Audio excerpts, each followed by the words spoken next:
The snow bit her from the inside like hunger with teeth.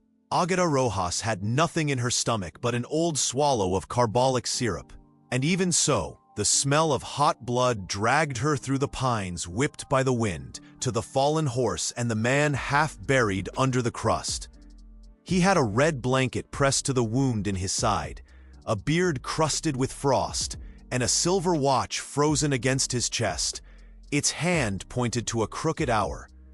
"If you talk, I'll breathe," she murmured, not for comfort, but to gauge his awareness, and the man moved a stiff finger.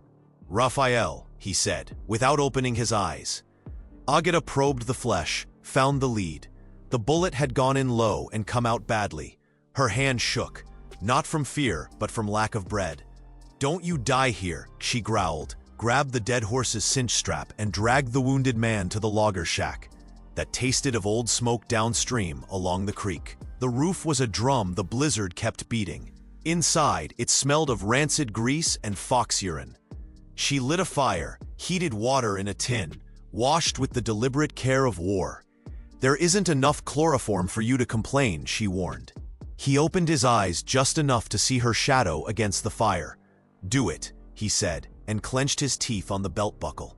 She drove the needle in, stitching inside first with a gut thread. Short, steady hands. Sweat ran into her mouth and tasted like salt and soot. "Who shot you?" "People who think the water belongs to them," he gasped.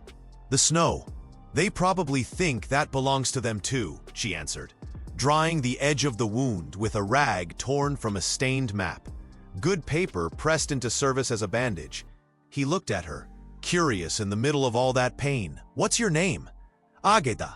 If you live, you can thank me with soup. If I die, I leave you San Telmo," he said through his teeth, and passed out with a sense of humor she did not appreciate at all. Boots cracked ice outside. A fist hit the door. Águeda smothered the flame with the bottom of the pot and dragged the man to the trapdoor in the floor. The boards creaked. Below, there was a darkness that smelled of cold earth. "Don't breathe loud," she whispered, and he obeyed the way men obey who have spent their lives giving orders. She dusted her hands with ash to look weaker and sat with her back against the table. The first gunman walked in without knocking, a thin man with a black scarf and spoon-shaped eyes. "We're looking for a fellow wrapped in red. Orders from Mr. Merrick Cole. You seen him?" "I see snow," Águeda said. "And I see hunger. I haven't seen him." "What are you hiding under there?" "A bucket of shit and a memory you don't want," she said, dry. The second man shoved at the trapdoor with his boot. "Smells like blood." "I'm a nurse. You're smelling my work." "Lost nurse?"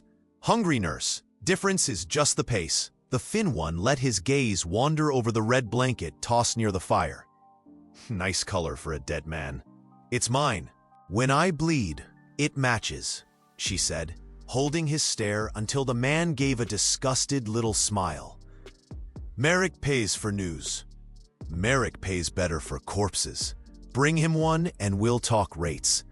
The gun crackle of their laughter sounded hollow. The man with the black scarf flipped her a coin. It bounced on the floor and rolled to her foot. "In case you remember something you forgot." They went out into the blizzard, leaving a heavy silence behind. Águeda bent down and lifted the trapdoor. "There," she said. "The world hurts more than your side." Raphael climbed up with his eyes clouded by fever. "That was Dorn," he whispered. "No, that was a dog that bites on command." "Who's Merrick?" "President of the Cattlemen's Association. Thinks he owns the river. Thinks he owns the law. And today, he thinks he owns me." "Not today," she said, and held a cup of water to his lips with a pinch of whiskey she'd found, dripping from a bottle on the shelf. "Is San Telmo a ranch or a church?" "Both, depending on who's looking. I don't pray much. I sew a lot. Just so you know which one of us saves more souls." He barely smiled. The fever licked his temples with a persistent tongue. "Why are you helping me?" "Because I didn't see you die. That already counts as a promise." Dawn came hard, without color. The storm rolled off toward the hills, leaving a brittle valley behind. Águeda changed his bandage with fingers that didn't waste a scrap of cotton. "You're not walking today. Not tomorrow either. Maybe the next day if your pride's stronger than your flesh. My pride's got a big barn. Then stock it with patience. He eyed her bag. You don't have enough supplies for that. I don't have enough for anything. Skill weighs less than bottles, though. I've got bottles at San Telmo. You've also got enemies at San Telmo. I'm an enemy too when they squeeze me, he said, and the set of his mouth had an edge. Where did you learn? In cholera tents and berths on top of flour sacks, and in a town called Las Bocas, where gunpowder settled a score that wasn't mine and left the noise stuck right here. She touched her ear. He pushed himself up a little. Las Bocas, Merrick burned down half a street to clear a path for his railroad fence. I pulled 4 people out from under beams. The 5th died on me with a nail between her ribs. Since then, I don't care for men in brand new hats. Mine's old. Then you might live one more day. On the 2nd day, the door opened with the wind, bringing in a scrap of civilization. A man in a long overcoat, leather gloves, and a hat like a balcony. He smiled like a man going over a ledger.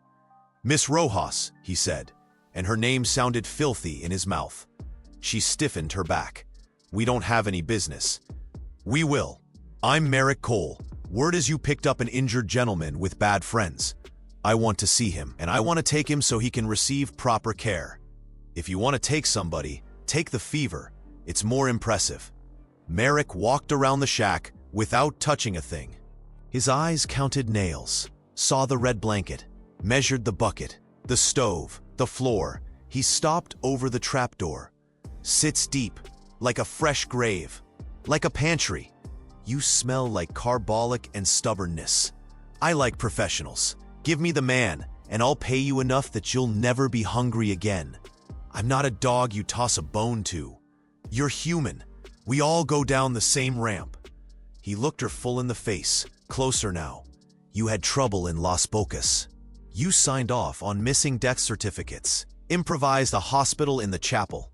You're good. That's why I want you on my payroll. That's exactly why not.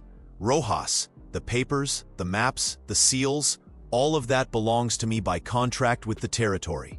San Telmo drinks from a spring my lawyers are in the process of stripping of any other owner. I don't want his blood. I want his signature. I'll bring him back breathing. With you or without you. Without me, she said. And the word cut like a saw. Merrick inclined his head, appreciating the edge. Then I'll see you in the snow, a few steps past wherever you get the most tired. He left, the cold staying behind like a comet. Under the trapdoor, Raphael breathed slowly. I could hear you, he murmured when she opened it. What matters is you could hear yourself. Do you know who I am? I know your name opens doors and pulls triggers. That's enough. I'm Raphael Lujan. I brought 900 head into that valley. Now, after the blizzard and the wolves, I've got 500 left and water like gold. San Telmo isn't just mine. There are families, a little school, a big kitchen. If Merrick takes the spring, he dries us out to the soul. Your soul isn't what's bleeding. Your side is. Agada, I want you in my world. Not as a debt, as a promise. Without your hand, I don't make it. She looked at him with fatigue and something new, a glint that refused to be named. I'm no one's promise, but I'll get you out of here if you hold on. She strapped him onto a door turned into a sled, with saddle straps and their tracks brushed over. The wind shoved at their backs like a chivalrous enemy. If you see a glint, it's ice. If you hear thunder, it's the weight of the river breaking, she explained without embellishment. And if I see men, I'll talk, you breathe.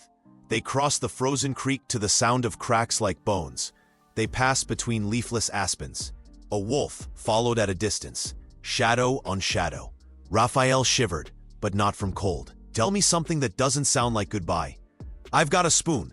If we make it to a kitchen, I'll use it like a queen. He gave a faint laugh and coughed blood. San Telmo has Nelly soup. It's famous. If I make it to the smell, that's already a victory. One hill later, the silhouette of a windmill cut against an iron sky. Beyond it, low houses, corrals, the big barn draped in snow. San Telmo, or its ghost. Two men came out of the shed, with rifles held halfway up. The first, a mixed-blood man with narrow eyes, raised his hand. Who goes there? A nurse with a piece of stubborn, Agueda said. The mestizo came closer, saw Raphael's face, and let go of his rifle, as if the wood had melted in his hands. Boss, we thought, don't. Coyota, Raphael murmured, get Nelly, and keep quiet. In the kitchen, the warmth had a flavor. A pot was singing.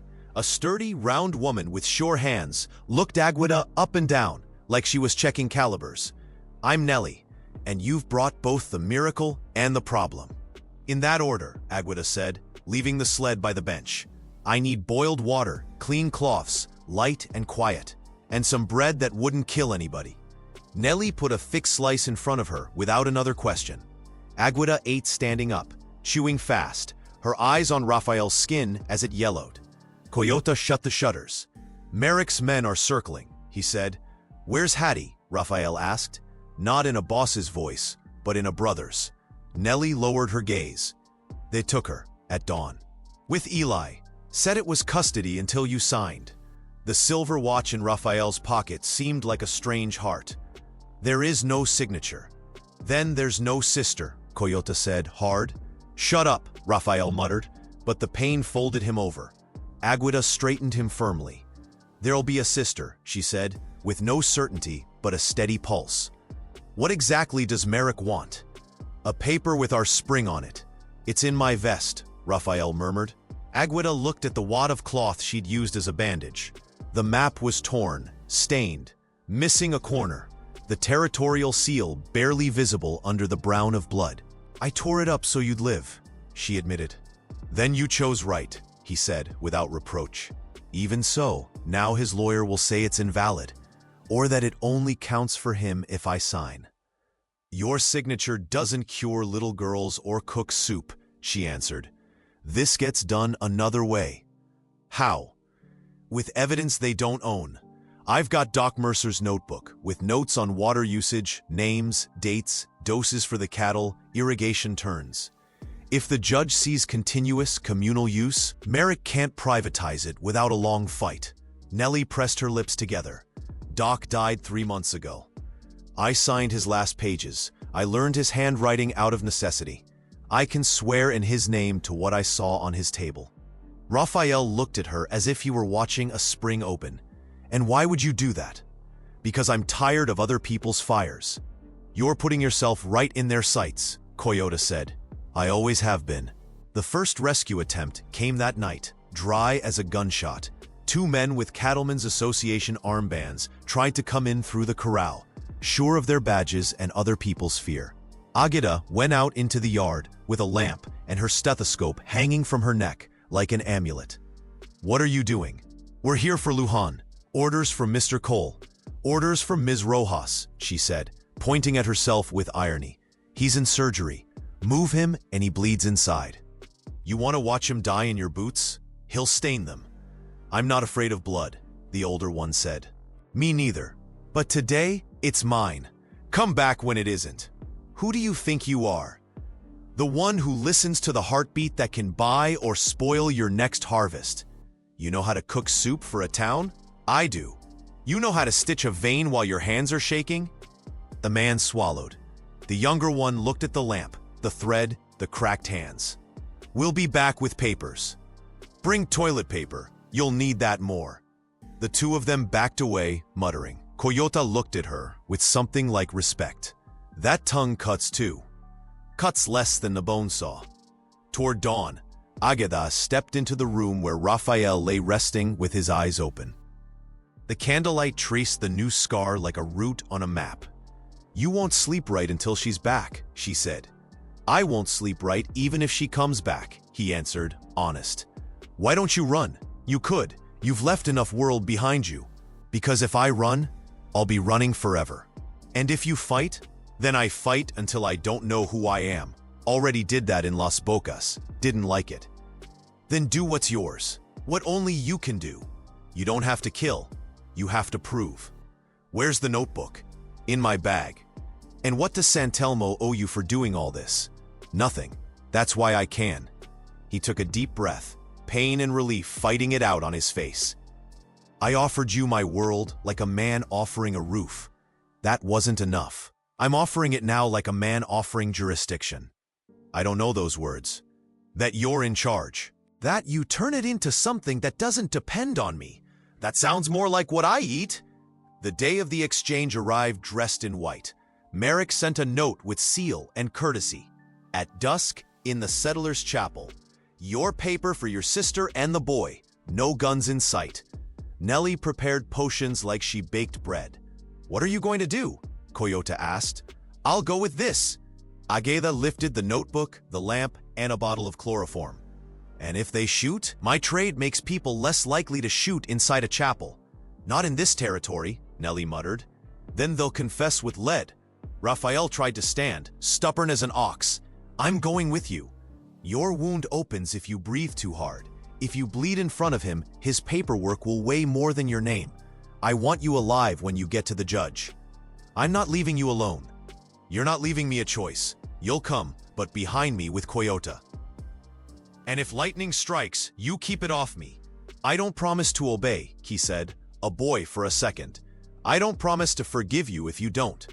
The chapel was low, boards ill-fitted, a rough cross on a wall that smelled like wet forest. Inside, about 20 men with clean hats and guns at their hips.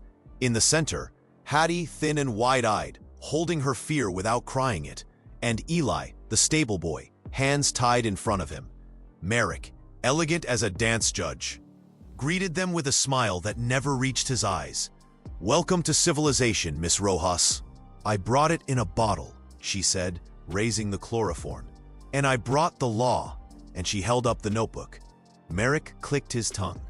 I don't recognize any notebook. I recognize signatures. I recognize lives. They weigh more than your seals. That idealism burns worse than fever. Show me the paper with the seal. Agatha pulled out the torn map, showed the seal smudged with blood. This is what there is. The blood from your mistake stains it. I swore to save the man before I saved a drawing. Then we don't have a deal. You've got this, Agatha said, and opened the notebook. Doc Mercer's sober handwriting noted weeks, shifts, mixed and Anglo surnames, sick cows, gallons, elevations. Direct and continuous benefit of the water by the San Telmo community from before your contract. Priority of use. Witness, me, Agatha Rojas, traveling nurse with hands that have seen more than your lawyers dare to draw. Merrick laughed just because he could. A notebook against the company? A notebook and an oath under the eye of that cross you use for decoration. I'm not interested in your churches, and I'm not interested in your railroads, he said, taking a step forward. Let the girl go. When I see something useful, you're going to see this, she murmured. She unscrewed the lamp, poured a drop of chloroform onto a cloth, and brought it close to Hattie's face without touching her. You sleep if I want you to, she said softly, so Hattie could hear, and the girl nodded, understanding. She wasn't sleeping. She was pretending. I can also put anyone to sleep who crosses my line, she said louder for everyone else. One of the men laughed crudely. You won't put me to sleep, witch. You. I hit with nitrate in your eyes, and you'll cry for your mama. Leave her, Merrick said, annoyed. You're putting on a pathetic show. No, I'm marking territory. She set the notebook on the altar. Here's the law I understand. If you want your paper, it burns with my lamp. She struck a match. The flame drew a crane of light in the air. I want you to understand, you can't keep anything you can't hold without my hand. You're threatening me by burning a paper that I need? I'm offering you a choice. You trade Hattie and Eli for a certified copy of this notebook in front of the judge tomorrow. I give my testimony, you compete like a man, not a thief. If you say no, I light this and turn your ambition into smoke. You wouldn't dare. I dared to sow bowel with gut thread in the middle of a barn. You tell me if my hand shakes over paper. Merrick stepped closer, friendly as a salesman. Rojas, that judge eats at my table. Then there'll be another table. There's always another table if someone sets it. You think you're exceptional? I think I'm useful. Give me the scrap with the seal, and I'll give you the girl. Give me both, and you'll have your chance to beat us fair. I don't do business with saints, nor with arsonists. The match dipped toward the edge of the map. Merrick shot out his hand, fast. Enough. The girl for the map. The boy stays as collateral. Hattie gave the slightest shake of her head that said, "Don't take it." Agata breathed through her nose, cold and steady. I don't split families. You're not in a position to say that. I always am. I've got the fire. And I've got men. And I've got your fear of a public signature. The men looked at Merrick. One of them, the one with the biggest armband, had an ear pinned to his head as if a scar had stitched it there. Agata recognized him. She herself had stitched that ear in Las Bocas when the night stank of kerosene. "You owe me an ear," she said, pinning him with her gaze. The man touched his grateful earlobe and lowered his rifle almost against his will. "Merrick," he said, wavering. The thread tightened. "Both of them," Agata demanded.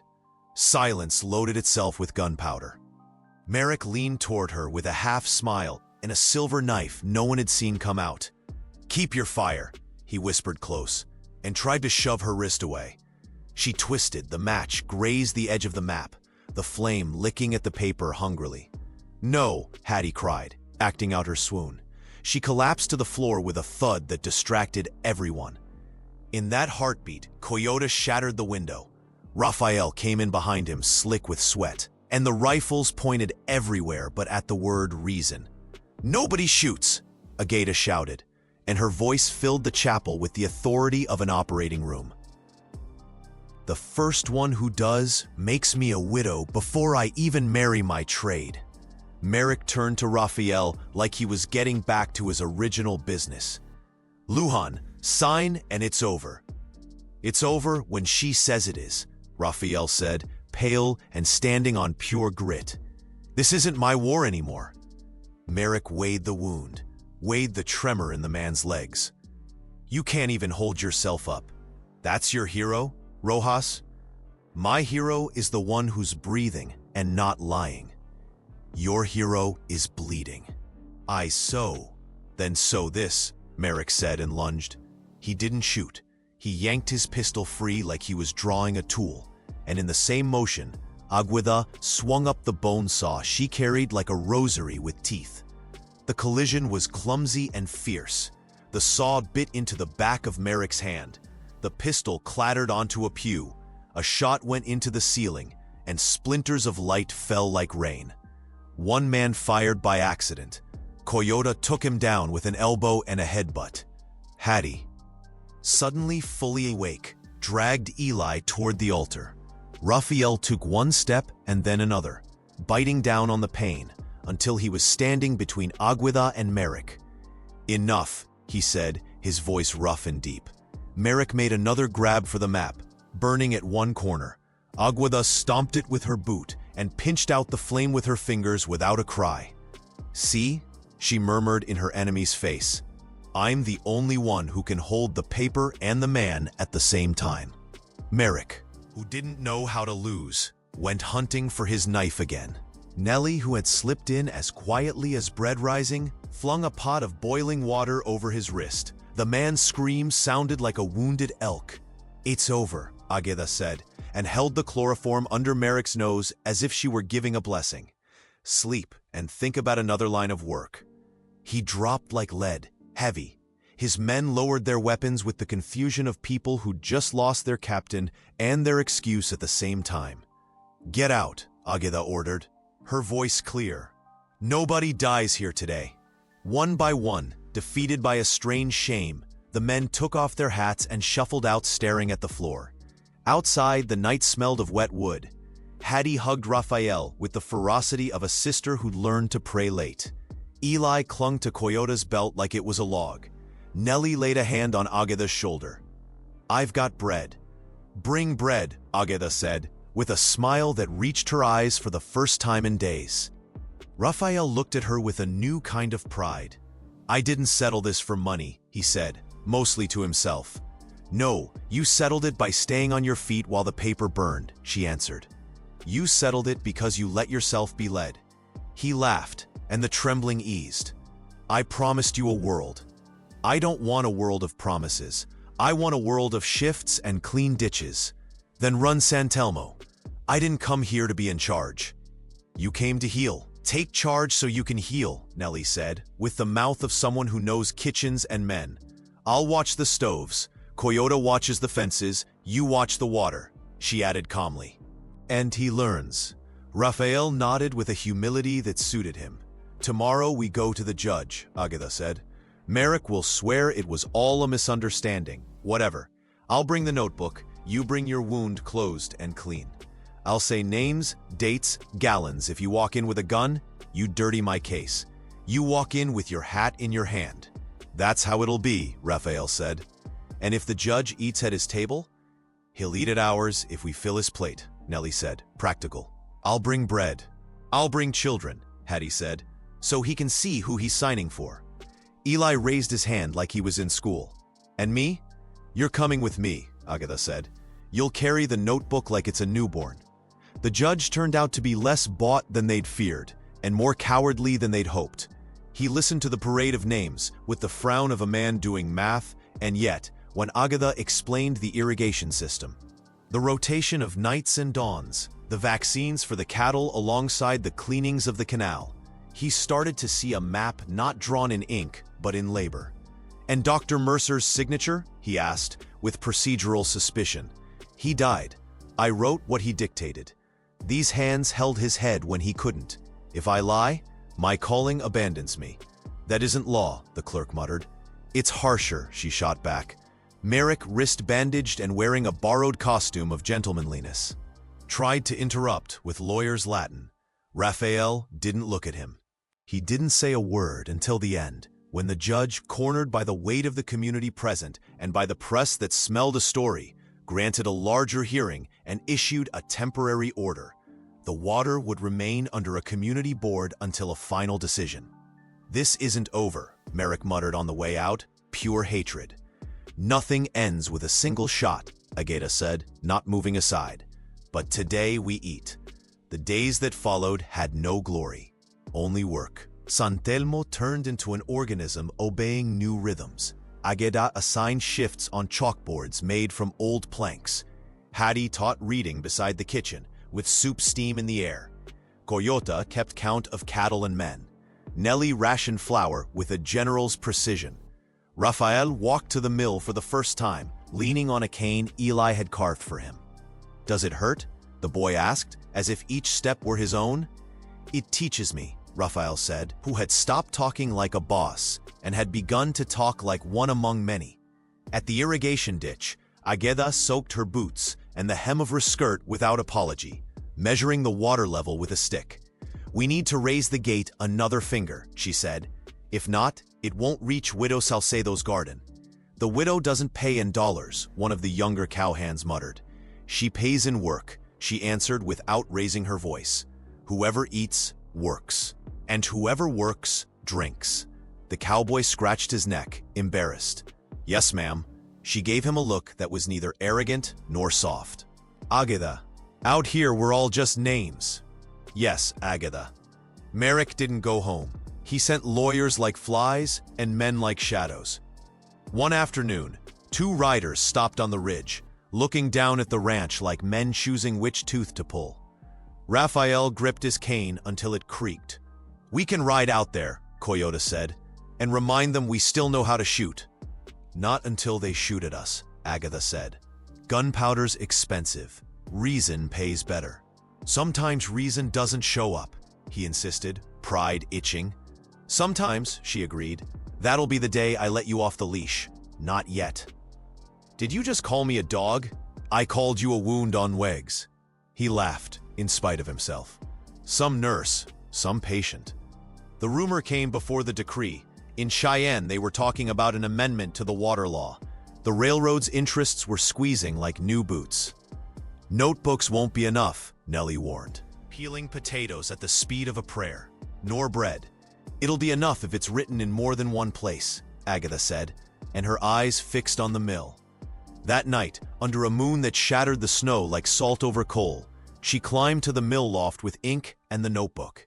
"What are you doing?" Raphael asked, out of breath after climbing the steps at his slow pace. "Multiplying the testimony." She opened the notebook and copied the names onto the wall, line by line. With the hand of a strict schoolteacher, if they burn papers, they can come scrape wood. Raphael leaned against the wall beside her, looking at the list. He recognized almost all of them. "And if you leave when this is over?" She kept writing. "I always leave. That's my way of staying." "I want you here," he said quietly. "Not out of debt." "Not out of debt," she repeated, letting the ink dry. "But because I've already got you inside my fences," he insisted. And it didn't sound like an owner. It sounded like water working its way through stone. She set the pen down. "Your world will spin however you say if I don't hold it. If I do, it'll spin how it ought to. Then hold it. I'll hold it as long as there are hands working. There will be. If there aren't, I'll make them." They looked at each other with a new clarity. No church or parlor promise, just a promise made of shovels and spoons. He took her by the forearm, slowly, like asking permission from a wound he couldn't see. "Thank you," he said, nothing more, which was everything. Merrick's final blow wasn't a bullet. It was well-printed paper.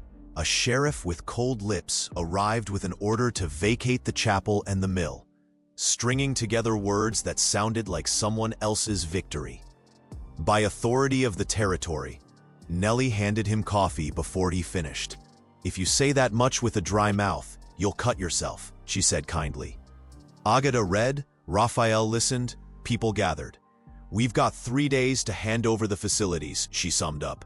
"It's not the ranch, it's the heart," Hattie murmured. "They leave us the meat and take the blood."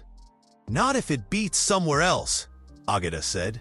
And in her mind, she traced the creek's course, the old log dam built by the first settlers, the ground Merrick never looked at because it lay in winter shadow. She walked there with Coyote and Raphael at her side. The dam looked like a prehistoric wooden vertebra. "If we open here, divert through an emergency ditch and set up small wheels, we cut the throat out of the mill they want to take from us," she said. "And the order?" Eli protested, paper in his hand. "We'll obey by handing over the boards," she said. "But not the current. The current doesn't sign." Raphael understood what each idea cost. Work, frozen fingers, nights and arguments with tired men. "I'm the one asking," he said, raising his voice so everyone could hear. "I'm asking in the name of San Telmo, not as Lujan, as one of you." The town worked with that particular quiet fury that only shows up when what's at stake isn't whim but survival. For 3 days they dug, hammered, and sang with breath that steamed in the air.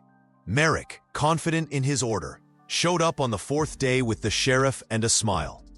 He received planks, he received the mill, he received an empty chapel. He looked at the canal, satisfied with his prize. He didn't look at the creek 2 bends upstream, where the new wheel was singing for the gardens. By the time he found out, the judge's amendment had already arrived. The community board was provisionally registered as an entity with the right to manage diversions. "You took the toy but not the river," he said in the dirt yard, looking at Agata with a mix of resentment and respect. "I didn't take anything that was yours. You'll run out of strength." "I'll run out of fingernails first," she said, showing him hands filthy with ink and mud. "And I'll still be pointing." "Lujan," Merrick turned one last try. "With money, you could do all of this without that woman." Raphael straightened to his full, newly earned height. "Without that woman, I wouldn't know what to do with the money." Merrick dropped his gaze like a man finally seeing the size of the wall he can't clear. "I'll be back," he said for the sake of his pride. "We'll be here," Nellie answered, ladling soup like she was handing out shields. Winter loosened its grip in March. Snow pulled back into the ditches, and the pines breathed with a shine that looked like forgiveness. In the yard, children ran between buckets and ropes, and their laughter sounded like something else that knew how to move water. Agata milked for an hour with Hattie, supervised another in the kitchen, checked a horse's wound, and wrote 3 more names on the mill wall. Your handwriting turned into a temple, Raphael said as he came up, his cane now almost a prop. My handwriting turned into a ditch, she corrected. Both, he conceded. He looked at her with something that no longer asked, but offered. I said I wanted you in my world. It wasn't to pin you down. It was to let it loose. Look. He gestured with his cane toward the yard. Nellie, barking orders with affection. Coyote, teaching Eli to read the tracks in the damp earth. Hattie, practicing sums with two little girls. Above it all, the new mill making music without asking permission. This is my world converted, he said, and it didn't sound grandiose. It sounded true. It doesn't have my name on it. It has yours written on a wall, and I like that better. Agatha didn't answer with words.